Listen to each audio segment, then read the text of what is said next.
무더위, 코로나19 지속되는 이러한 현장 속에 살아가는 저와 여러분 가운데 무엇보다 세상이 줄 수 없는 하나님의 평강 그리고 은혜가 임할 수 있기를 주님의 이름으로 축복합니다.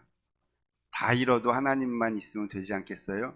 그러한 기쁨, 은혜가 오늘 예배 가운데 저와 여러분 가운데 부어질 수 있기를 소망합니다. 아버지가 아들을 축복하는 것은 상당히 좋은 일이지요. 즐거운 일이 아닐 수 없습니다. 특별히 그 가정에서 하나님을 믿고 하나님의 축복이 계승되는 것, 그것은 세상이 주는 복과는 또 다른 기쁨과 즐거움이 있게 마련입니다. 그런데 이삭의 가정에서 이 축복으로 말미암아 여러 가지 문제들이 발생하는 것을 우리는 이 창세기 27장을 통해서 볼 수 있게 됩니다.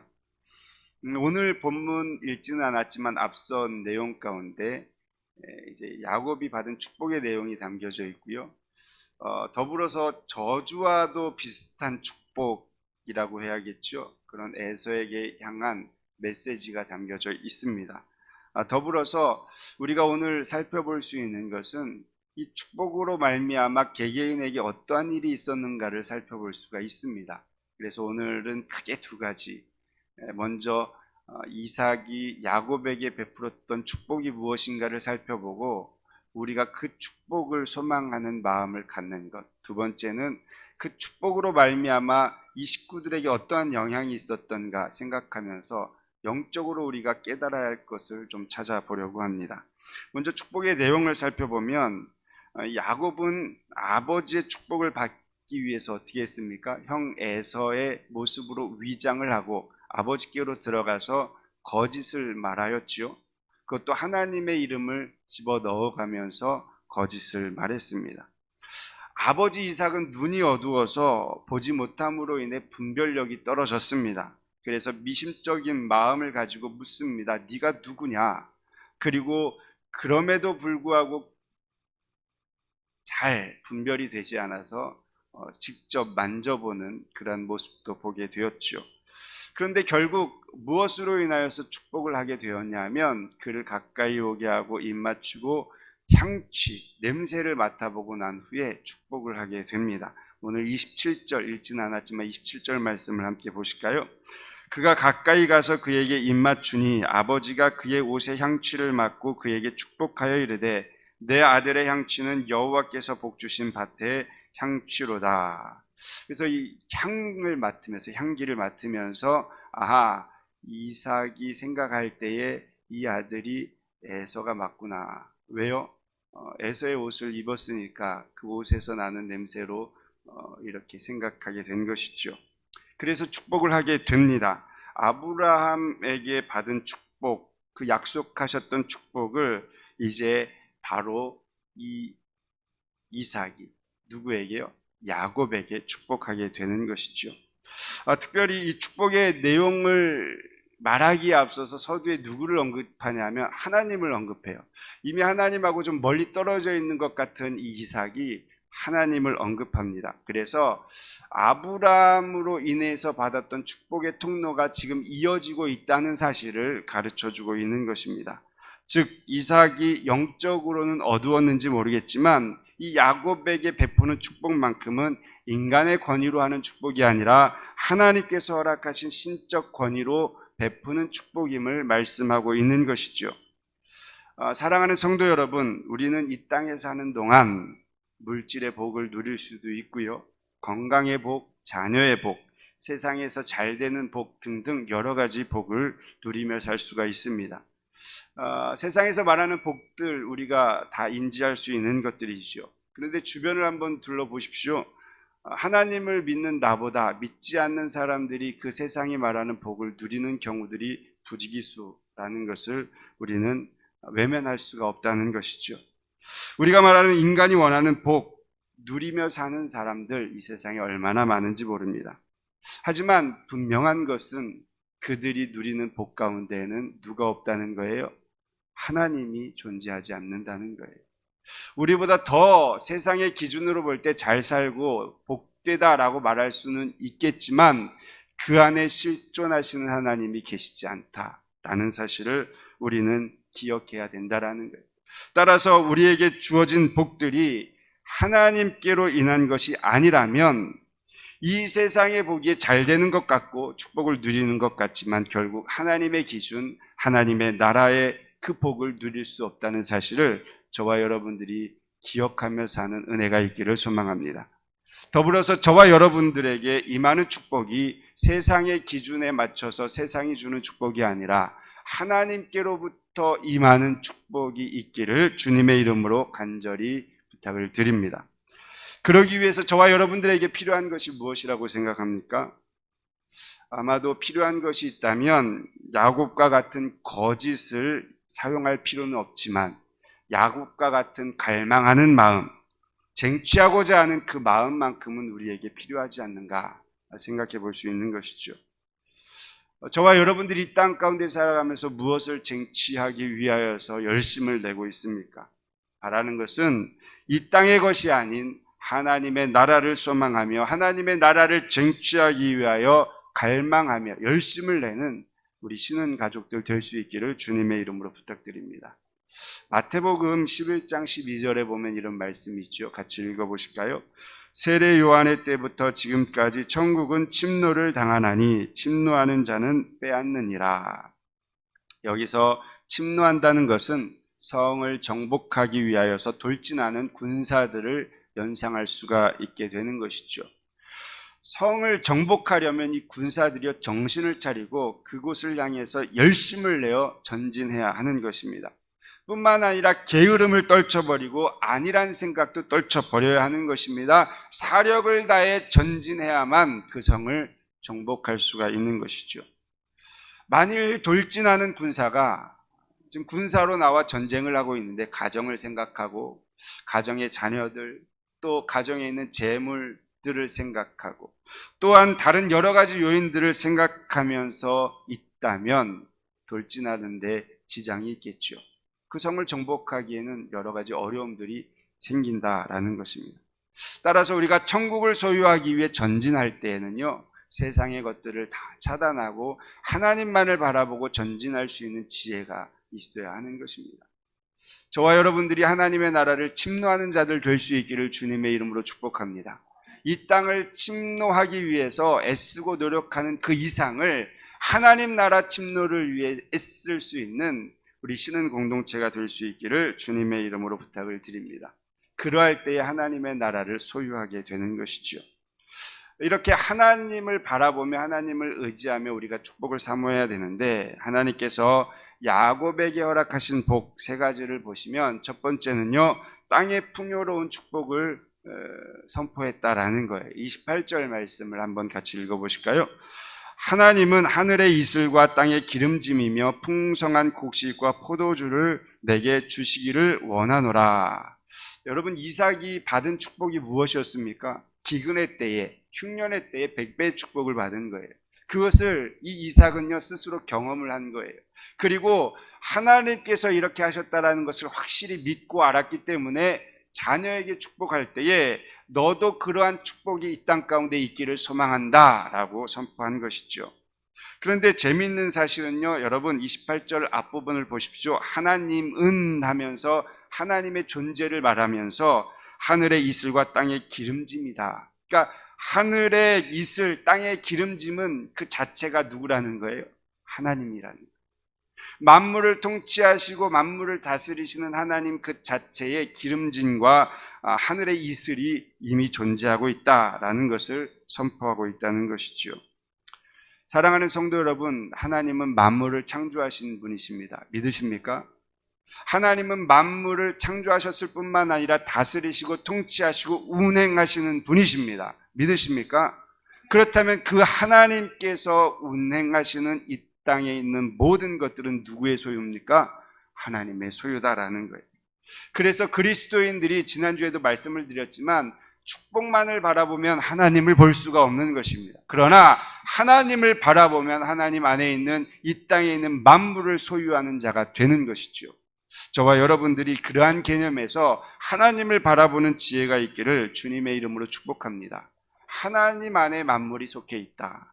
그래서 골로새서 1장 17절 18절을 통해서 하나님의 형상을 가지고 이 땅에 오신 예수 그리스도, 우리를 속량하신 그 그리스도를 설명하면서 이렇게 말씀해 줍니다. 우리 1장 17절 18절 골로새서입니다. 같이 한번 읽어보실까요? 만물이 그에게서 창조되되 하늘과 땅에서 보이는 것들과 보이지 않는 것들과 혹은 왕권들이나 주권들이나 통치자들이나 권세들이나 만물이 다 그로 말미암고 그를 위하여 창조되었고 또한 그가 만물보다 먼저 계시고 만물이 그 안에 함께 섰느니라. 사랑하는 성도 여러분, 만물이 하나님께 속해 있음을, 하나님의 형상이신 예수 그리스도에게 속해 있음을 믿으십니까? 그렇다면, 그것이 믿어진다면 누구를 바라봐야 된다고요? 하나님을 보는 거예요. 예수 그리스도를 내가 바라봄으로 이 땅 가운데 살아가는 것입니다. 그러지 아니하고 세상을 바라보고 살아가면 세상이 주는 축복을 누릴 수는 있습니다. 그러나 하나님의 진정으로 주시는 그 축복을 누릴 수 없다는 사실, 저와 여러분들이 기억하셔서 만물의 주관자 되시고 만물의 주인 되시는 우리 하나님을 온전히 바라보는 성도의 삶이 되기를 주님의 이름으로 부탁드립니다. 두 번째는 다스림의 축복이었다라는 거예요. 29절 앞부분에 기록되어져 있는데요. 만민이 너를 섬기고 열국이 내게 굴복하리니 내가 형제들의 주가 되고 내 어머니의 아들들이 내게 굴복하며. 여러분, 이 다스림의 축복은 어디에서 출발이 되었습니까? 창조하셨을 때 하나님께서 인간에게 말씀했지요. 생육, 번성해라, 그리고 다스려라, 이 안에 충만해라. 이것이 인간에게 베풀었던 축복의 메시지였습니다. 그러나 죄로 인하여서 다스려야 할 인간들이요, 이 세상에 의해서 다스림을 받고 정복당하며 살아가는 아주 연약한 존재가 되어버린 것이죠. 그런데 오늘 이 이삭이 야곱에게 축복하면서 그 축복, 다스리는 축복을 이 야곱에게 이야기했다라는 것이죠. 저와 여러분들 가운데에 이 땅을 살아가는 동안에 하나님께서 허락하신 그 권세로 이 땅을 다스리는 축복이 있기를 주님의 이름으로 축복합니다. 그러기 위해서 우리에게 필요한 것은요, 악에게 지지 않고 선으로 악을 이기는 지혜가 있어야 되는 거예요. 하나님이 내 안에 계실 때에, 선이신 하나님이 나의 삶과 동행할 때에 세상의 악이 나를 침범할지라도 우리는 넘어지지 아니하고 무너지지 아니하고 선으로 악을 이길 수 있다. 그러기에 이 다스림의 축복을 누리기 위해서는 누구를 바라봐야 합니까? 여전히 하나님을 바라보며 의지해야 된다. 이 축복이 저와 여러분 가운데 있기를 주님의 이름으로 부탁을 드립니다. 세 번째 축복은요, 복의 근원, 즉 축복의 통로가 된다라는 거예요. 이는 이제 아브라함에게 말씀하셨던 그 하나님의 축복이 잘 계승되는 것을 이야기합니다. 29절 뒷부분에 기록되어져 있죠. 너는 저주하는 자는 너를 저주하는 자는 저주를 받고 너를 축복하는 자는 복을 받기를 원하노라. 이거 아브라함에게 했던 그 이야기 그대로 축복한 것이죠. 아브라함에게 그러했듯이 이삭의 영적 장자가 되었던 이 야곱에게 축복의 통로가 되는 그 메시지를 선포한 것입니다. 여러분, 나를 저주하는 자가 저주를 받는다. 그러면 나를 저주할 사람이 있을까요? 없죠. 그러한 개념. 나를 저주하는 사람이 되려 저주를 받게 되는 경우가 생긴다면 저주하지 않습니다. 나를 축복하는 자가 축복을 받는다. 그러면 축복하게 되어 있죠. 그렇기 때문에 축복의 통로가 되는 거예요. 저와 여러분들이 세상 살아가는 동안 그 어떤 사람도 나를 저주하는 자 없기를 소망하고, 모든 이들이 나를 축복함으로 그들이 되려 축복받는 하나님의 축복의 통로가 될 수 있기를 주님의 이름으로 부탁을 드립니다. 우리가 예수 믿고 누리는 축복은 이 세 가지입니다. 만물의 주인이신 하나님을 통해서 만물을 누리는 거예요. 물론 소유하며 세상의 기준으로 볼 때 조금 더 부족할 수도 있습니다만, 그러나 만물 안에서 자유를 누리며 사는 그 축복인 것이죠. 둘째는 이 세상을 다스리는 거예요. 그 어떤 것도 우리를 무너뜨릴 수 없는 거예요. 그 어떤 것도 하나님의 사랑에서 끊어낼 수 없는 거예요. 그것을 누리며 사는 것이고요. 마지막 세 번째는 그리하여 축복의 통로가 되어 사는 것. 이것이 이삭이 아브라함에게 주신 축복인데, 오늘 이 시간 저와 여러분들에게 동일하게 부어질 수 있기를 주님의 이름으로 축복합니다. 이렇듯 하나님의 축복은 좋은 것입니다. 그렇죠? 안 좋습니까? 하나님의 축복은 분명히 좋은 것입니다. 그런데 하나님의 뜻이 아닌 인간의 생각과 방법으로 취하는 축복에는 문제가 생긴다는 거예요. 그걸 오늘 우리가 좀 살폈으면 좋겠어요. 하나님의 축복은 하나님의 뜻대로 받으셔야 돼요. 하나님의 축복은 하나님의 방법대로 소유하셔야 된다는 거예요. 그러나 이 이삭의 가정은 하나님의 축복을 인간의 다양한 방법, 다양한 생각들로 다 변형시켰기 때문에 이 가정 개인에게 문제가 찾아왔다는 것이죠. 이 축복으로 말미암아 이 가정에 무슨 문제가 있는지 한번 개인별로 한번 살펴보겠습니다. 먼저 축복을 빼앗겼던 에서의 모습, 여러분 한번 그림을 그려보세요. 아버지의 축복을 받고 야곱이 나가자마자 누가 옵니까? 에서가 별미를 만들어서 아버지에게 찾아옵니다. 아버지, 일어나셔서 아들이 사냥한 이 고기를 마음껏 잡수시고 마음껏 나에게 축복해 주십시오. 이 이야기를 들은 이삭은 깜짝 놀랄 수밖에 없죠. 아니, 방금 내가 축복하고 보냈는데 이건 또 뭐지? 그래서 놀란 마음에 이삭은요, 야곱에게 질문했던 동일한 질문을 하게 됩니다. 32절 말씀 보실까요? 그의 아버지 이삭이 그에게 이르되 너는 누구냐? 그가 대답하되 나는 아버지의 아들 곧 아버지의 맏아들 에서로소이다. 너는 누구냐? 누구에게 질문했던 거예요? 야곱에게 질문했던 그 질문을 동일하게 하고 있는 거예요. 이 질문에 대한 답변을 보시면 에서는 스스로 나는 맏아들이라고 이야기해요. 맏아들. 왜 이렇게 이야기했을까요? 내가 지금 축복받아야 될 장자입니다라는 것을 선포하는 거예요. 아버지, 나 장자 맏아들 지금 축복받으러 왔습니다 라는 것이죠. 그렇게 중요한 장자 맏아들, 그런데 과거에 이 에서는 어떠한 삶을 살았습니까? 장자에 대해서 얼마나 소홀히 여겼습니까? 자신의 배고픔, 허기짐을 달래기 위해서 장자의 명분을 동생에게 넘기는 소홀함이 있었죠. 뿐만 아니라 그의 삶을 지속해서 보시면 하나님이 기뻐하시는 것과 상관없는 삶, 하나님의 장자의 축복을 누리려면 어떤 기준이 있어야 됩니까? 하나님이 기뻐하시는 삶을 살아야 하잖아요. 그러나 그의 삶 가운데는 하나님이 기준이 아니었습니다. 자기 삶에 자기가 기준이 되어서 자기가 기뻐하는 대로 이방 여인을 아내로 삼았다라는 것이죠. 그래서 아버지, 어머니를 근심케 하는 장자의 삶을 살았던 것입니다. 하나님을 믿는 가정에서 태어나서 하나님을 알지만 그저 자신의 방식대로 세상의 즐거움을 찾아 하나님의 축복에서 점점 멀어진 것이고 결국 그는 하나님의 축복에서 제외되었다. 물론 이제 이 신약 시대 예수 그리스도가 오셔서 예수 그리스도를 믿는 모든 자들에게는 이러한 축복이 있습니다만 이때는 딱 두 갈래로, 그래서 하나님을 믿느냐 믿지 않느냐를 지금 구분해 주고 있는 것이죠. 그래서 에서의 길은 믿지 않는 자의 길을 이렇게 묘사해 주는 것을 볼 수가 있습니다.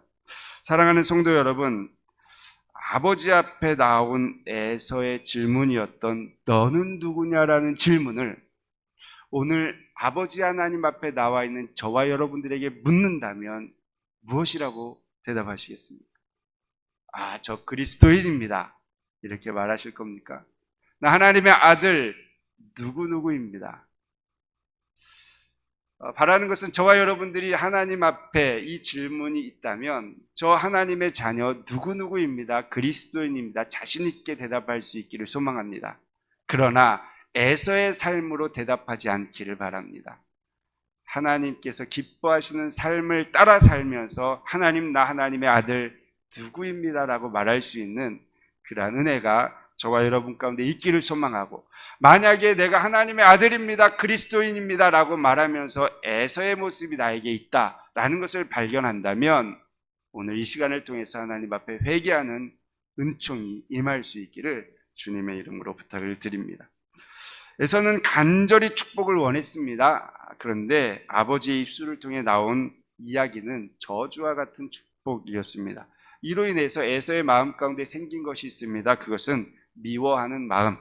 더불어서 이 미워하는 마음이 분노로 확장되어졌고, 분노로 끝나지 않고 그는요 어디까지 나아가냐면 살인 계획까지 세우게 되었다라는 거예요. 41절 말씀 같이 보실까요?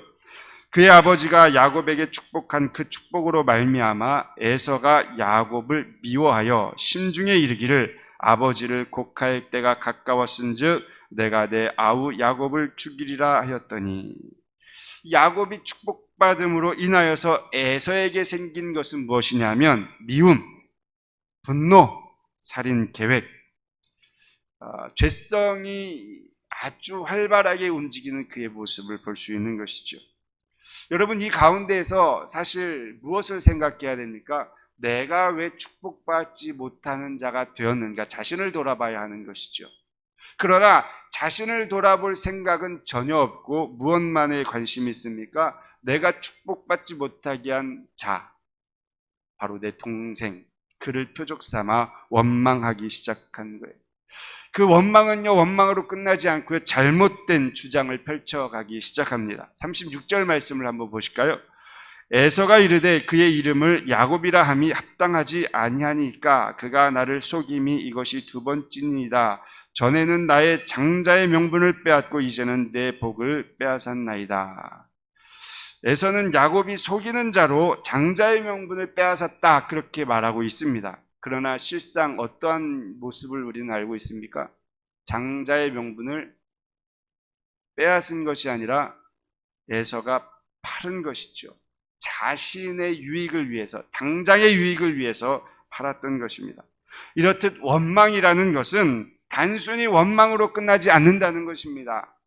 그 원망이 더 확장되어서 사실을 왜곡시키는 자리까지 가면서 더 큰 원망으로 미움이 자리 잡게 된다는 거예요. 그리고 그 미움은 결국 어디까지 갑니까? 그 동생을 죽여야겠다, 살인의 마음까지 간다라는 거예요. 사랑하는 성도 여러분, 신앙생활 하다 보면 누구에게나 영적인 어려움이 찾아올 때가 있습니다. 부정하지 않습니다. 누구에게나 영적인 위기가 찾아옵니다. 그때에 나에게 이 영적인 문제가 발생되었을 때에 외부에서 찾기 전에 내 안에서 먼저 그 문제를 발견하는 지혜가 저와 여러분 가운데 있기를 소망합니다. 내 자신을 먼저 점검하는 거예요. 누구에게나 그 위기가 오는데, 위기가 올 때 무엇 때문에, 교회 때문에, 뭐 때문에 이렇게 이야기하기 시작하면요, 나는 헤어나올 수 없는 구렁텅이에 빠질 수밖에 없습니다. 그러나 그 어려움, 신앙의 위기가 왔을 때 나는 그러면 지금 어떻게 해야 되는가, 나의 삶을 돌아보면요, 거기에서 해결점을 찾을 수가 있는 것이죠. 이것이 바로 에서에게 나타났던 문제. 그래서 원망이, 미움이 원망으로, 원망이 살인 계획으로 이어졌다. 그렇다면 야곱을 축복했던 이삭에게는 어떠한 일이 일어났는지 한번 보실까요? 33절 말씀인데요, 같이 읽어보십니다. 이삭이 심히 크게 떨며 이르되 그러면 사냥한 고기를 내게 가져온 자가 누구냐? 내가 오기 전에 내가 다 먹고 그를 위하여 축복하였은즉 그가 반드시 복을 받을 것이니라. 에서에게 이야기하는 거예요. 너 오기 전에 가지고 온 사람 도대체 누구냐? 내가 그에게 축복했는데 그가 반드시 축복받을 것이다, 그렇게 이야기합니다. 그런데 서두에 무엇이라고 표현되어 있습니까? 이삭이 심히 크게 떨며 이르되 라고 되어 있어요. 그러니까 이 축복으로 인하여서 이삭에게 찾아온 것은 심히 떨림이 온 거예요. 이 떨림이라는 것은 무엇이냐 하면요, 바로 두려움이 찾아왔다는 거예요. 상상할 수 없는 두려움이 누구에게 임한 것입니까? 오늘 이삭에게 임한 거예요. 그렇다면 이 이삭에게 찾아온 두려움은 도대체 무엇일까라는 것이죠. 이는 둘째 아들에게 잘못 축복을 베풀었다라는 생각에서 나온 두려움이 아닙니다. 자신이 영적으로 기근이 있어서 자칫 잘못하여 하나님의 뜻을 거스르고 내가 에서에게 축복할 뻔했구나 라는 것을 깨닫는 두려움이다 라고 칼빈은 주석을 해놓았어요. 이해가 되십니까? 지금 내가 이 둘째에게 축복한 것이 잘못되었구나 라는 두려움이 아니라, 내가 영적으로 문제가 있어서 하나님의 뜻을 외면하고 잘못하면 큰 실수를 범하여서 에서에게 축복할 뻔했구나 라는 두려움이 찾아왔다라는 거예요. 이 두려움을 통해서 이삭은요, 잠시 멀어있던 영적 눈을 떠버린 거예요. 이를 증명하는 것이 후에 나오는데요. 이삭이 리브가의 말을 듣고 외삼촌의 딸 중에서 아내를 맞이하기를 권유하는 그 일을 누가 합니까? 바로 이삭이 합니다. 야곱도 이 땅에서 아내 맞이하지 말고 밧단 아람으로 가서 믿음의 가정을 일궈라. 그 이야기를 누가 합니까? 물론 리브가를 통해 듣고 그 마음을 돌이키긴 했지만 이삭이 그 일을 주도하게 되었다. 축복으로 말미암아 이삭은 자신의 잘못을 깨닫는 지혜가 임했다라는 것입니다. 그리고 하나님의 뜻으로 방향을 돌이켰다. 사랑하는 성도 여러분, 죄인은요, 자신의 죄가 드러날 때 두려워하는 법입니다. 마찬가지로 사람들은 하나님 앞에서 자신이 죄인임을 깨달을 때에 하나님을 두려워합니다. 내가 하나님 앞에 서서 내가 죄인임을 깨달을 때 하나님이 두렵다라는 것을 깨닫게 된다는 것이죠. 하지만 우리가 꼭 기억해야 할 것이 있습니다. 자신이 죄인됨을 깨닫고 두려워하는 것은 결코 비겁하거나 수치스러운 일이 아니다라는 거예요. 왜냐하면 죄를 깨닫고 두려워할 때에 비로소 하나님 앞에 죄를 고백할 수 있고 용서를 구할 수 있기 때문입니다. 뿐만 아니라 그로 인해서 하나님께서 허락하신 사죄의 은총을 우리가 받을 수 있기 때문입니다. 그래서 하나님 앞에 나의 모습을 보고 내가 죄인임을 깨닫는 것은 기쁨이요 감사입니다. 그것을 통해 하나님께 내 죄를 고백함으로 씻음받고 회복되어지는 놀라운 축복이 우리에게 임한다라는 사실을 기억하셔서 저와 여러분들이 날마다 하나님 앞에 두려움으로 설 수 있는 은혜가 있기를 주님의 이름으로 축복합니다. 요한계시록 2장 21절에 보면 이런 말씀이 있어요. 두아디아 교회에 하신 말씀이죠. 또 내가 그에게 회개할 기회를 주었으되 자기의 음행을 회개하고자 하지 아니하는도다. 앞서 보았던 에서는요, 회개할 기회가 있었지만 회개하지 않았습니다. 하지만 이삭은요, 회개할 기회를 붙잡고 회개했다라는 사실, 하나님이 기뻐하시는 길을 선택했다라는 사실, 저와 여러분들이 죄를 깨달을 때에 죄를 고백하고 회개하는 이 기회를 놓치지 않기를 소망합니다. 축복으로 말미암아 리브가는 어떠한 일이 있었는가? 리브가는요, 여러분 사랑하는 아들, 가장 사랑하는 아들이잖아요. 멀리 떠나보내는 계획을 세워야만 했습니다. 리브가의 계획을 한번 보실까요? 43절에서 45절인데 우리 천천히 한번 같이 읽어봅니다. 내 아들아, 내 말을 따라 일어나 하란으로 가서 내 오라버니 라반에게로 피신하여 내 형의 노가 풀리기까지 몇 날 동안 그와 함께 거주하라. 내 형의 분노가 풀려 내가 자기에게 행한 것이 잊어버렸거든 내가 곧 사람을 보내어 너를 거기서 불러오리라. 어찌 하루에 너희 둘을 잃으랴. 여러분, 사랑하는 아들을 멀리 떠나보낸다는 것은 결코 쉬운 일이 아닙니다.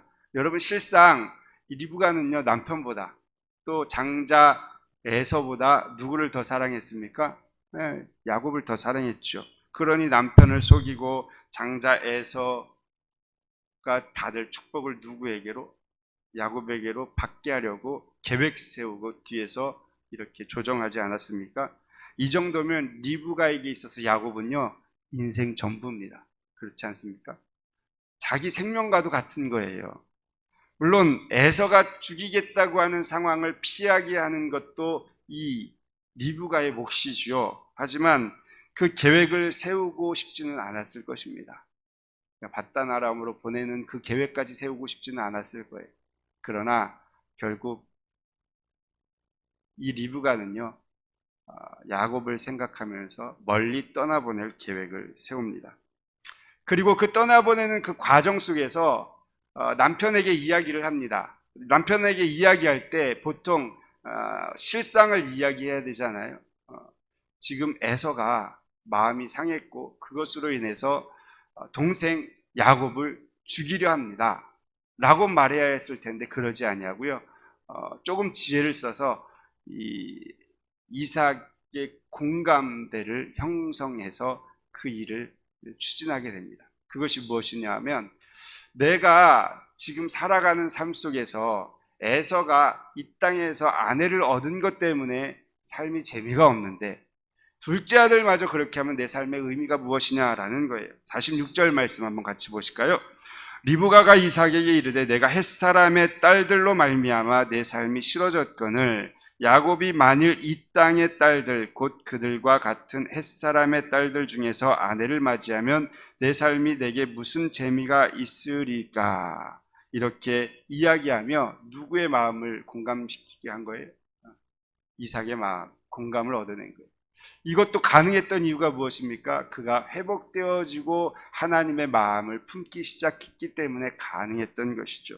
결국 리브가는 에서의 칼날에서부터 빼내어 밧단 아람으로 보내게 되는 그 일을 성공시켰습니다. 그러나 그것으로 더 이상 야곱과 만날 수 없는 인생의 삶을 살게 된 것이죠. 그가 계획한 것은 짧은 시간 안에 다시 만날 것을 기약했습니다. 그러나 결국 그는 마지막 눈 감는 그 순간까지 누구를 기다리며 살았겠어요? 야곱을 만나고 싶다. 내 사랑하는 아들 보고 싶다. 그러면서 눈을 감아야만 했던 것입니다. 인간적 방법을 사용해서 얻어낸 것, 결국 성공한 것 같지만 성공이라고 말할 수도 있겠지만 자신에게 또 다른 안 좋음으로 찾아오는 모습들을 우리는 볼 수가 있는 것이죠. 사랑하는 성도 여러분, 하나님의 뜻을 사람의 방법으로 성취하려다 보면 성공으로 나타날 수 있지만 그에 따른 치명타를 얻을 수도 있다는 사실을 우리가 이 말씀을 통해서 좀 배웠으면 좋겠습니다. 마지막 야곱은 어떻게 됩니까? 야곱은 이 일로 인하여서 축복으로 인하여서 홀로 걸어가야 하는 외톨이의 길을 걸어야만 했습니다. 안타깝죠. 그런데 우리가 다음 주에 나눌 이야기지만 분명히 홀로 가는 길이고 불쌍한 길이에요. 인간의 눈으로 보면. 그런데 이미 그에게 축복이 임했기 때문에 하나님이 동행하는 길이 되어버린다는 거예요. 하나님을 만나는 길이 된다는 거예요. 그것이 축복으로 이어지는 놀라운 야곱의 이야기다라는 사실을 저와 여러분들이 기억하면서 우리의 길이 때로는 인간의 방법을 써서 살아가기도 하지만 바라는 것은 하나님이 기뻐하시는 뜻을 선택해서 걸어가는 은혜가 있기를 소망합니다. 그리하여서 하나님께서 주시는 이 땅에서 누릴 수 있는 축복들 저와 여러분들이 마음껏 누리고 기쁨과 감사로 하루하루 살아가는 거룩한 성도의 삶이 될 수 있기를 주님의 이름으로 부탁드립니다.